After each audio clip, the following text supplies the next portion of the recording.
두려움을 경험했던 적이 언제 있으십니까? 인생을 이렇게 살면서 두려웠을 때가 있을 거예요. 제가 어렸을 때 기억으로는 초등학교도 들어가기 전에 우리 이모님네가 영등포에 사셨는데 저희 집은 이제 부평이었고, 기차 타고 가서 그 집에 걸어가려면 구름다리를 건너갔습니다. 그래서 기차역 반대쪽에 있었기 때문에 항상 그 구름다리를 건너가는데 그게 그렇게 무서웠어요.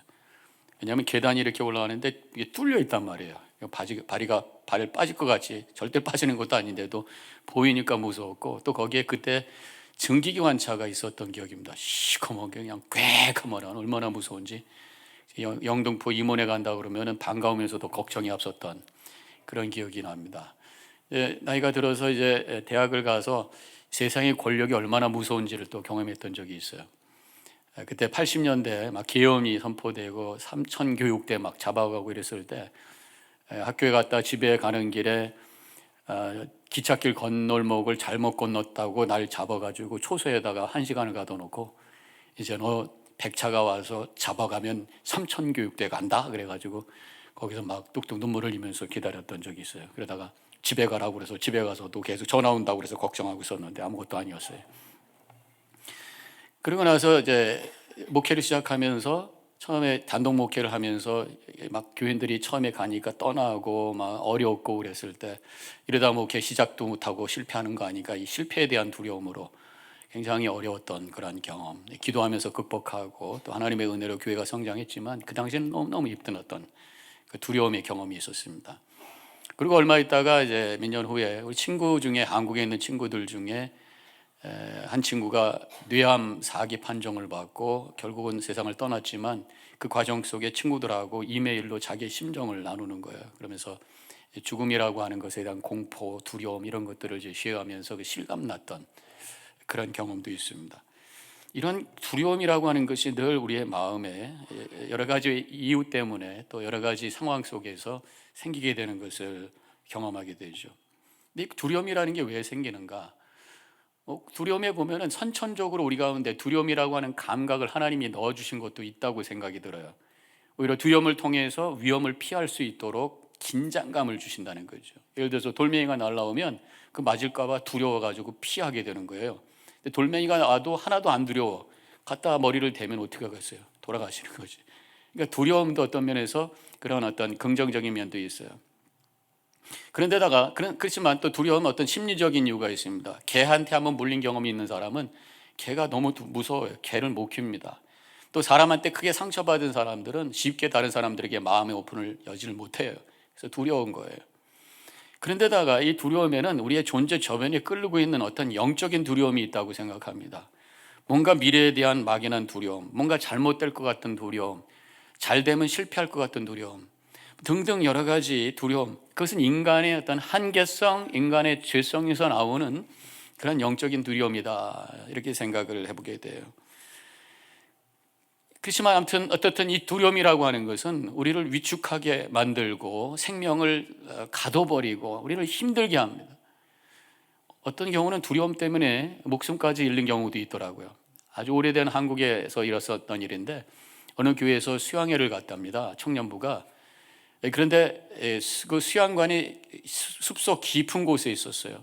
모든 청년들이 교회 버스를 타고 들어갔는데 한 친구만 못 타가지고 나중에 늦게 고속버스를 타고 시외버스를 타고 저 밑에서 내려서 찾아오다가 그만 길을 잃어버렸어요. 밤새 헤매다가 아침에 시신으로 발견이 됐는데, 외상 있는 것도 아니고 뭐 짐승한테 다친 것도 아니고 떨어진 것도 아니고 너무 두려워서 그 공포 속에서 근육이 위축이 돼가지고 피가 서큘레이션이 안 돼가지고 세상을 떠났다, 이렇게 의사가 진단했다고 하는 것이에요.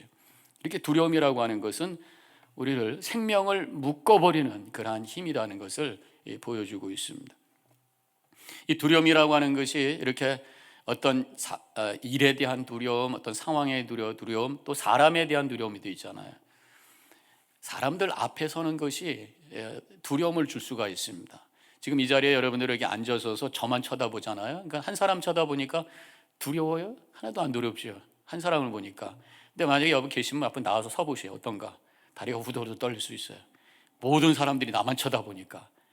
그래서 그걸 이제 무대 울렁증이다 그렇게 얘기를 하는데, 특별히 이제 우리 한국 분들은 이 발표하는 거 이런 것들을 어렸을 때 습관을 많이 못 들여서 더 심한 것 같아요. 근데 여기서 잘하는 애들은 뭐 앞에 나와서 발표도 잘하고 훈련이 돼서 좀 덜합니다만은.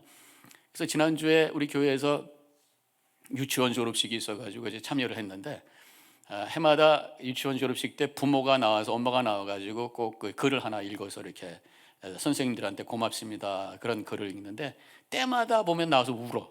근데 별로 울 얘기도 아닌데 울어. 그러니까 보니까 너무 긴장이 되고 두려우니까 이것이 굉장히 감각적으로 감정적으로 예민해 있다가 자그마한 거에 이게 이렇게 움직여가지고 눈물을 흘리시는 것 같더라고요. 이번에 오신 나와서 말씀하시는 분은 솔직하셔갖고 나와가지고 아유 굉장히 힘듭니다. 아이고 긴장이 됩니다. 그럼 잠깐 몇 번 하시더니 결국 울고 내려가시더라고요. 그래서 두려운 거예요, 사람 앞에 선다는 게. 사실 사람이 두려운 것도 있지만 내가 앞에 섰을 때 모든 사람들이 나를 관찰하고 있기 때문에 혹시 내가 실수할까 봐 한 어떤 그러한 것에 대한 두려움도 그 자리에 있는 것입니다. 또 혹시 여러분들의 밖에 이렇게 앞에 나와서 발표를 한다든가 말씀하실 때 제가 팁을 하나 드리면, 두려움을 이길 수 있는 팁을 하나 드리면, 이게 모든 사람을 쳐다보면 부담이 되니까 한 사람을 쳐다보면 좋아요. 그리고 그 사람이 나를 편하게 해주는 사람 쳐다보면 굉장히 편합니다. 저도 설교할 때 이렇게 보면은 편하게 해주는 분이 있어요. 어떤 분인지 아십니까? 유경수 권사님 지금 했던 것처럼 끄떡끄떡 하시는 분, 굉장히 제가 마음이 편해요. 또 아멘 하시는 분도 굉장히 편하고, 근데 어떤 분은 그때 여기서 한분 된 거예요. 우리 교회 아닌 분이 오셔서 할렐루야를 너무 크게 해가지고 놀래가지고 원고를 잃어버려요. 어디가 갔든지. 그랬던 적이 있었는데, 끄떡끄떡 하는 분, 마음이 편안하게 하시는 분 쳐다보면서 그냥 말하면 되는 거예요. 그런데 두렵게 하는 분이 있어요. 설교할 때 보면 굉장히 가슴을 쿵 하게 하는 분이 있는데, 팔짱을 딱 끼고 여기 지금 없습니다. 걱정하지 마세요. 얼굴 약간 돌려서 이렇게 얼굴 굳은 모습으로 이렇게 째려보면 그 얼굴 마주치면 가슴이 덜컹하죠. 그리고 가끔 보면 이제 주무시다가 머리 뚝 떨어지는 분, 이건 그래도 괜찮은데 뒤로 넘어가면 저는 아주 충격이, 설교를 그만해야 되나? 이런 생각이 들 때도 있고. 그래서 하여튼 이 사람은 이렇게 두려움의 존재다, 제가 그 얘기를 지금 하고 있는 것입니다. 인간은 왜 이렇게 두려울까? 아까도 말씀드렸지만 물론 여러 가지 문제가 오고 여러 가지 그런 상황도 되지만 우리의 저변에 이 두려움이라고 하는 영적 두려움이 깔려 있다고 하는 것입니다. 그 영적 두려움, 근본적인 두려움의 이유는 성경적으로 대답해 보면은 죄로부터 오는 거예요.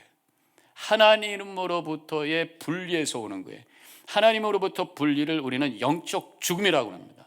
결국 두려움은 영적 죽음의 현상이 아니겠는가, 그렇게 생각을 하게 돼요. 창세기 3장에 보면은 아담과 하와가 마귀의 사탄의 유혹을 받습니다. 하나님같이 될 거야 라는 유혹에 빠져서 하나님께서 먹지 말라고 했던 선악을 알게 하는 나무의 열매를 따 먹었어요. 따 먹자마자 이제 그들은 숨어요. 하나님으로부터 멀어져요. 이게 영적인 죽음입니다. 영적인 죽음 상태에 있을 때 그럼에도 불구하고 하나님께서 아담아 아담아 부르십니다. 그때 그들이 처음으로 하나님 앞에 응답하며 했던 말이 창세기 3장 10절에 이렇게 쓰여져 있어요. 내가 동산에서 하나님의 소리를 듣고 내가 벗었으므로 두려워하여 숨었나이다. 그러니까 죄가 들어오고 하나님으로부터 멀어진 다음에 와진 그 첫째 감정이, 느낌이 두려움이었다. 두려움은 바로 하나님으로부터의 분리, 영적 죽음, 죄로부터 와진 것이라 말할 수 있는 근거가 바로 이 말씀에 있다고 하는 것입니다. 그렇다면 우리가 이 두려움을 극복하기 위해서는 우리 삶에 여러 가지 도전이 있고 어려움이 있고 두렵게 하는 것들이 있는데, 그 두려움을 극복하기 위해서는 근본적인 두려움의 문제를 해결해야 돼요. 영적 두려움의 문제를 해결해야 돼요. 영적으로 그 문제를 풀어가야 된다는 말씀이죠. 오늘 봉독한 두 개의 구절이 바로 이 두려움을 어떻게 영적으로 풀어갈 수 있는가라는 것을 우리에게 가르쳐주는 말씀인 것을 알 수가 있습니다. 첫 번째로는 하나님과 함께 거해야 된다는 것입니다. 두려움이 하나님으로부터 떠났기 때문에 와진 거라고 한다면, 반대로 두려움을 이기기 위해서는 하나님께로 돌아가야 돼. 하나님과 함께 있어야 되는 거예요. 그래서 오늘 이사야 4장 40장 10절에서 말씀하시기를 두려워 말라, 내가 너와 함께 함이라. 놀라지 말라, 나는 네 하나님이 됨이라. 이렇게 말씀하고 있어요. 두려워 말라, 내가 너와 함께 함이라. 함께 있으니까 두려워하지 말라. 하나님과 함께 있을 때 두려움을 이겨낼 수 있다라는 그 메시지를 이 구절을 통해서 보게 되는 것입니다. 사실은 하나님과 함께 있는 자리가 우리의 본래의 자리예요. 에덴 동산에서 하나님과 함께 동행하면서 행복하고 기쁨 가운데 살았어요. 근데 죄가 들어옴으로 말미암아 하나님과 멀어지게 되었고, 그때부터 두려움이 들어왔다고 하는 것입니다. 하나님은 우리를 창조하신 것이 함께 있게 하기 위해서. 왜 함께 있으려고 하셨겠어요? 우리에게 뭔가 노동시키고 우리에게 뭔가 짐을 지게 하시려고? 아니죠. 하나님은 사랑이시기 때문에 우리와 사랑의 교제를 나누시기 위해서, 사랑 가운데 우리와 행복하시기 위해서 우리를 만들어주시고 당신의 형상으로 만들어주시고 우리를 교제의 대상으로, 사랑의 대상으로 만들어주셨다고 하는 것입니다. 그런데 그것을 거부하고 죄 가운데 빠져서 하나님으로부터 분리된 다음에 두려워하면서 살고 있어요. 그렇기 때문에 그 두려움을 이기는 방법은 하나님과 함께 있는 것이고 하나님의 사랑을 회복하는 것이라고 성경에서 말씀하고 있습니다.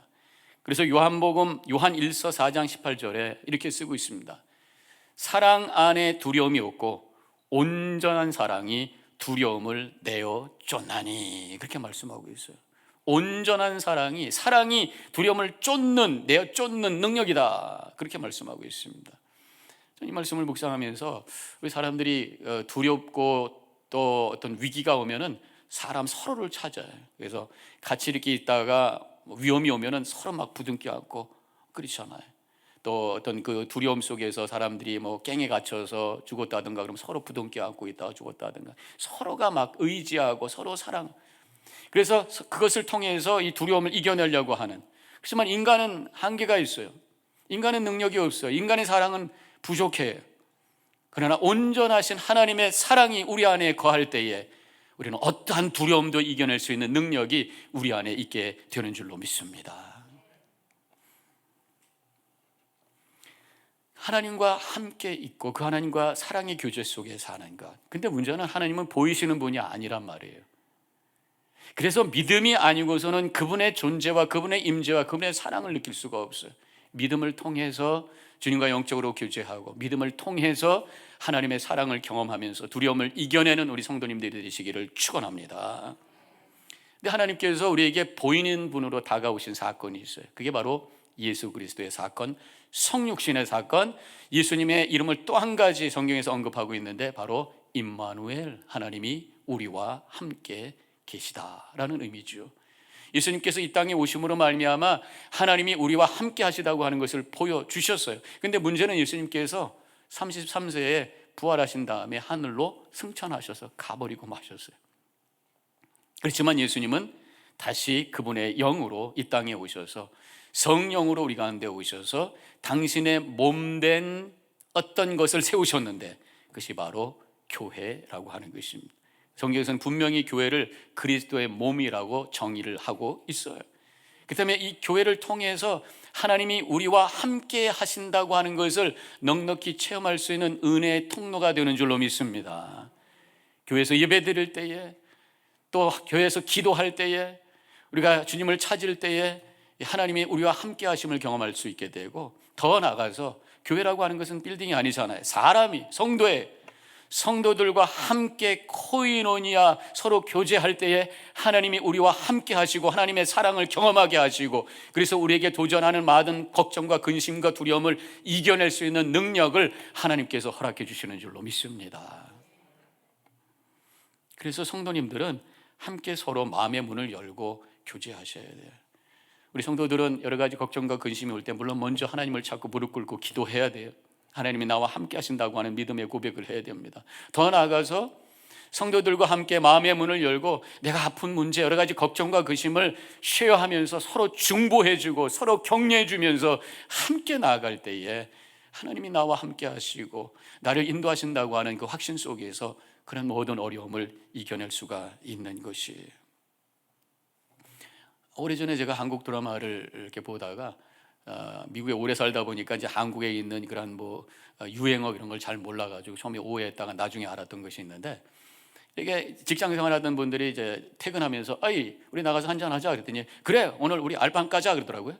그래서 알밤을 까서 안주로 삼아서 잡수인가 그렇게 생각했는데 그게 아니더라고요. 알밤을 깐다고 하는 것이 속 얘기를 좀 한번 해보자 이제 그런 어떤 표현이었더라고요. 그러면서 우리 성도들은 여러 가지 삶의 어려움과 문제가 있을 때에 먼저 하나님께 무릎 꿇고 기도하면서 내 속에 있는 것을 고백하며 거룩한 알밤 까기를 해야 될 것이고, 속해 모여가지고 내 안에 있는 속 얘기를 나누면서 서로 알밤 까는 얘기를 통해서 서로가 위로가 되고 격려가 되고 하나님이 주시는 그러한 은혜를 경험하는 것이 바로 교회구나 라는 생각을 했던 적이 있습니다.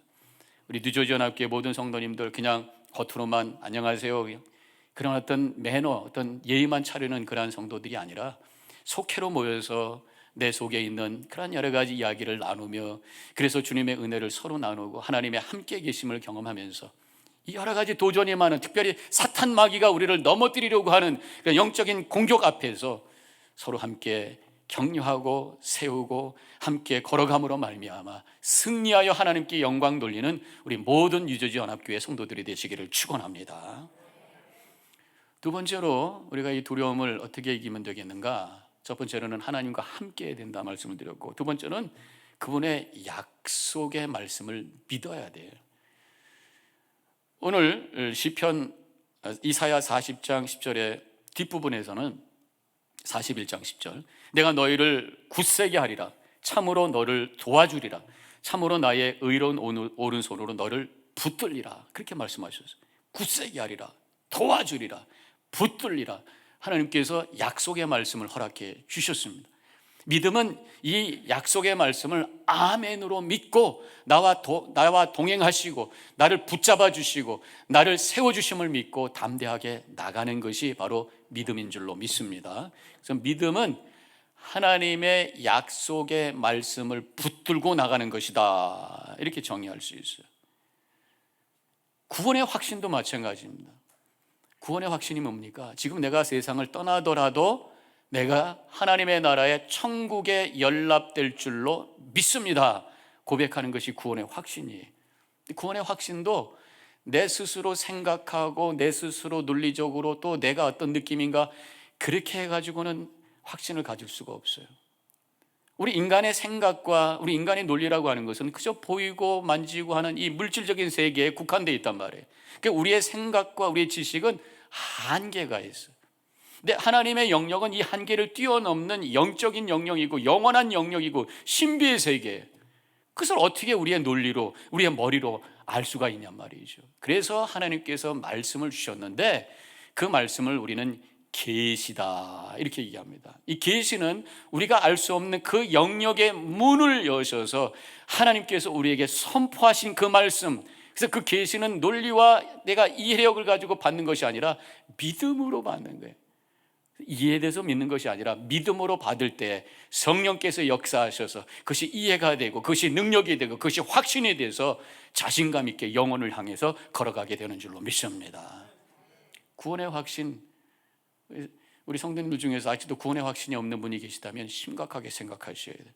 하나님께서 우리에게 주신 말씀을 근거로 해서 마음으로 믿어 의에 이르고 입으로 시인하여 구원에 이른다고 하는 말씀을 아멘으로 받으시고, 나를 믿고 또 나 보내신 이를 믿는 자는, 내 말을 듣고 또 나 보내신 이를 믿는 자는 심판에 이르지 아니하나니 사망에서 생명으로 옮겼느니라. 네가 믿었으면 이미 네 안에 하나님의 생명이 있느니라 라고 하는 말씀을 아멘으로 받으셔서, 그래서 그것을 확신을 가지고 미래를 향해 나아가는 우리 성도님들이 되시기를 축원합니다. 믿음은 말씀을 근거로 해서, 계시의 말씀을 근거로 해서 그 약속을 붙들고 나가는 거예요. 그런데 하나님께서 이 약속의 말씀을 주시는데 말로만 하지 않으셨어요. 글로 우리에게 주셨어요. 그것이 얼마나 감사한지 몰라요. 성경 쓰여진 말씀으로 우리에게 주셨어요. 우리 보통 인간관계에서도 약속을 할 때 말로 한 거는 법적 효력이 없습니다. 뭐 말로는 무슨 말을 못 하겠어요. 나중에 그거 어떻게 된 거야? 내가 언제? 그럼 끝난 거예요. 그래서 중요한 계약이라든가 중요한 약속은 다 written document, 써서 한단 말이에요. 써서.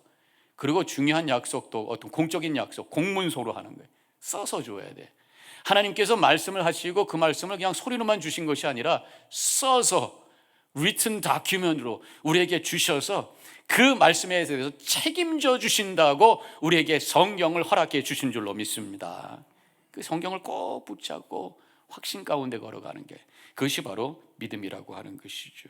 오늘 주님께서 이사야 41장 10절을 통해서 두려워하지 말라, 내가 너와 함께 할 것이고, 걱정하지 말라, 내가 너를 붙잡아 줄 것이고, 내가 너를 인도하실 것이고, 도와주시겠다고 하는 약속의 말씀을 우리에게 써서 주셨다고 하는 것을 확실하게 받으시고, 그 말씀을 붙들시고 확신 가운데 승리하시기를 주님의 이름으로 간절히 축원합니다. 또 오늘 약속의 말씀에 참으로 너를 도와주려고 했어요. 참으로, 진짜다, 정말이다. 아주 간절하게 하나님의 우리에게 향한 그 간절한 마음을 느낄 수가 있어요.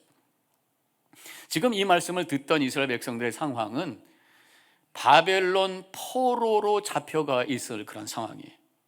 이들이 포로로 잡혀가 있으면서 1년, 2년, 10년, 3년, 30년 흘러가면서 얼마나 걱정이 되고 두려움이 앞섰겠어요.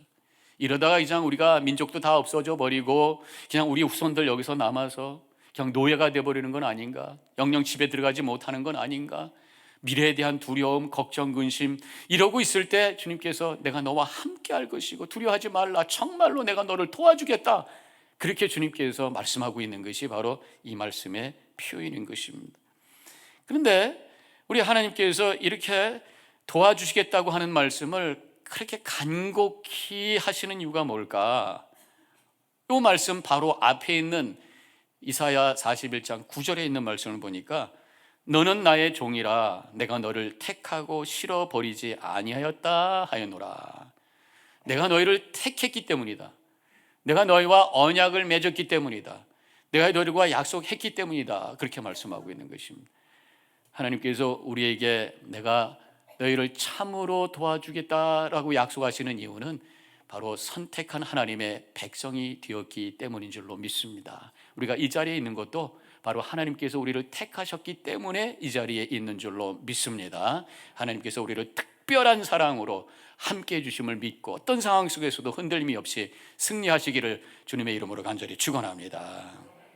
근데 오른손으로 잡아주시는데 여기서 보면 의로운 오른손이래요.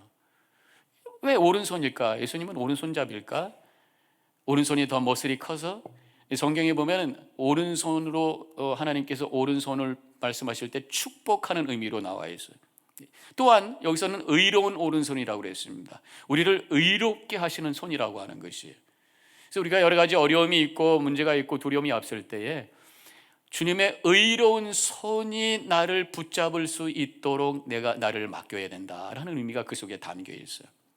그 얘기는 바로 내가 죄인인 것을 고백하면서 십자가의 은혜를 고백하면서 나를 위해서 십자가 달려 돌아가신 주님의 그 은혜를 고백하면서 엎드릴 때에 주님의 의로운 손으로 나를 의롭게 하시고 죄를 사해 주시고 그래서 우리를 다시 한번 세워주시는 놀라운 은혜가 우리 가운데 임하게 된다는 그러한 말씀입니다. 그래서 여러 가지 어려움 가운데 있을 때에 구원의 확신과 함께 주님께서 나를 의롭게 해주시고 나를 도와주신다는 확신 속에서 승리의 삶을 살아가시기를 바랍니다. 마지막으로 한 가지 더, 여러 가지 두려움 가운데 있을 때에 우리는 그분의 능력 안에 거할 수 있어야 된다고 하는 것입니다. 그것이 바로 오늘 봉독한 말씀의 내용인 것이, 빌립보서 4장 13절, 내게 능력 주시는 자 안에서 내가 모든 것을 할 수 있느니라, 그렇게 말씀하고 있어요. 저는 이 말씀을 묵상하면서 신념이라는 단어와 믿음이라는 단어를 한번 비교를 해보게 됩니다. 신념은 내 스스로가 내 생각으로, 내 경험에 근거해서, 내 자신을 근거로 해서 믿는 거예요. 그러니까 내가 믿는 것은 이겁니다. 근데 그 신념이라고 하는 것은 쉽게 흔들리고 무너질 수 있어요. 아니면 이것이 너무 강해가지고 고집불통이 돼가지고 대화가 안 될 수도 있어요. 근데 믿음이라고 하는 것은 영원하신 하나님의 말씀, 절대자이신 하나님께 근거를 두고 붙잡고 있기 때문에 상황에 따라 흔들리지 않습니다. 그리고 하나님의 그 사랑의 마음을 내가 가슴에 담고 있기 때문에 고집 부리면서 다른 사람이 힘들게 하지 않아요. 그래서 믿음과 신념은 그렇게 구별이 되는데, 그래서 내가 모든 것을 할 수 있다라고 하면 그건 신념이 나에다가 근거를 두고 있는 거예요. 그런데 오늘 본 빌립보서 4장 13절, 내게 능력 주시는 자 안에서 내가 할 수 있느니라. 이것이 바로 믿음이라고 하는 것입니다. 하나님의 능력을 붙드시고 그 능력에 거하심으로 진정한 믿음으로 승리하시기를 축원합니다. 근데 하나님의 믿음이라고 하는 것은 결국 하나님의 능력 안에 거하는 것이다. 하나님의 능력에 플러그인 하는 것이다. 플러그인 하는 게 뭐예요? 그 플러그에다가 전기를 갖다 꽂는 것이다. 그런 말씀이에요. 집에 텔레비전이 있어요. 또 선풍기가 있고 에어컨이 있고 또 뭐 여러 가지 기구들이 있잖아요. 플러그인 되지 않으면 아무런 소용이 없습니다. 아무런 펑션을 그가 발휘할 수가 없어요. 근데 거기다가 플러그에다 탁 끼면 전기가 들어와서 선풍기가 돌아가고 텔레비에서 얼굴 움직여지고 에어컨이 돌아가고 이런 역. 이게 바로 플러그인이란 말이죠. 우리는 연약합니다. 그러나 능력 있으신 하나님에게 플러그인 할 때에 그 하나님의 능력이 내 안에 들어와서 우리를 향해 도전하는 모든 악한 것들을 이겨내면서 승리의 결과로 하나님께 영광 돌리게 되는 줄로 믿습니다. 플러그인 하는 그 순간이 바로 기도하는 순간이고, 플러그인 하는 순간이 바로 말씀을 묵상하는 순간. 말씀을 통해서 위대하시고 크신 만왕의 왕, 우주를 통치하시고 품고 계신 주님을 보게 되고, 기도함으로 말미암아 그 능력과 그 크신 하나님의 그 권능이 내 안에 임하게 된다고 하는 것이. 하나님을 바라보면요, 그 크신 하나님을 바라보기 때문에 우리에게 도전하는 모든 문제들이 작아지기 시작합니다. 근데 문제만 바라보는 사람은 문제가 점점 커져가지고 거기에 눌려서 기진맥진해서 넘어지고 쓰러질 수밖에 없는 것이, 크신 하나님을 바라볼 때에 세상의 문제는 작아지는 것입니다. 제가 언젠가 한국에 이제 미국에 왔다가 한국에 수년 만에 처음으로 갔을 때 설악산에 놀러 갔었어요. 근데 한국에 있을 때 설악산 한 2번 갔던 경험이 있습니다. 뭐 고등학교 때 수학여행으로, 그리고 청년 때도 한번 갔던 것 같고, 그때 한국에 있을 때는 이제 부평이라고 하는 아주 크라우디하고 복잡한 그런 동네에 있다가 강원도만 갔는데도 그냥 뻥 뚫린 것 같고, 이 설악산 들어가는 그 입구가 얼마나 시원하고 파킹랏이 얼마나 컸는지 몰라요. 그런데 미국에 있다가 갔더니만 왜 다 조그매 이렇게. 그리고 이제 그 구룡 폭포라고 한국에 있을 때 갔을 때 와, 폭포가 시원하고 좋다 그랬는데, 여기서 나이아가라 폴 간 다음에 갔더니만 왜 이렇게 쫄쫄쫄쫄 흐르는. 똑같은 건데 이 기준에 따라서, 내가 봤던 것에 따라서 크기가 달라지더란 말이죠.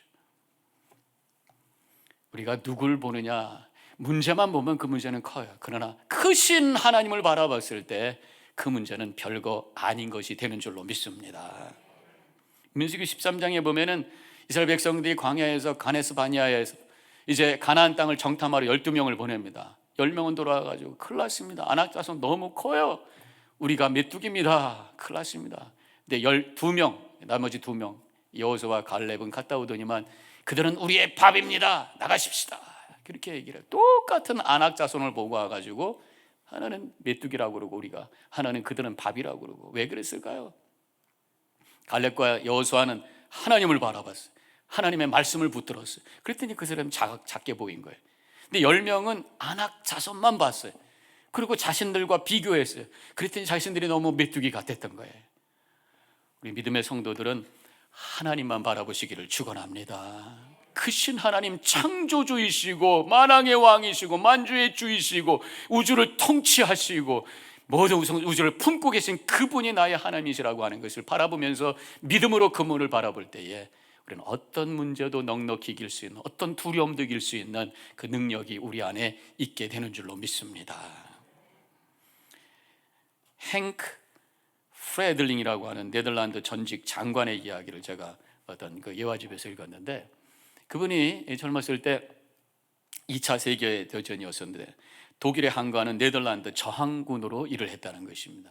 한 번은 그가 이 독일군의 잠수함의 위치를 보여주는 정보를 이제 운반하는 역할을 했대요. 어떤 그 다큐멘이죠, 어떤 페이퍼를. 근데 그걸 이제 기차를 타고 가게 되는데 주머니에 넣고 가면은 혹시 잘못될까봐 이제 양말에다가 이렇게 해가지고 가고 이제 앉아 있었어요. 아니나 다를까 어떤 정거장에서 독일군이 검문을 하기 시작합니다. 저쪽에서 오는데 점점 가슴이 두근두근.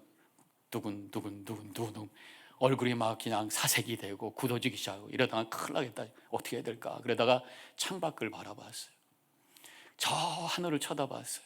그러면서 기도하는 마음으로 바라보고 있을 때에 마음속에 시편 23편 4절이 생각나는 거예요.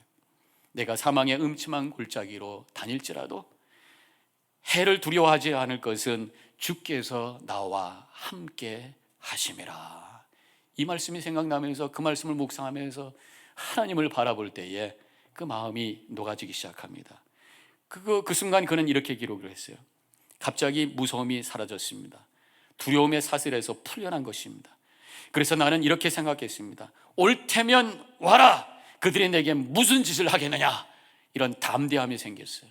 그러면서 그 위기를 넘길 수 있었다. 이렇게 말하고 있습니다.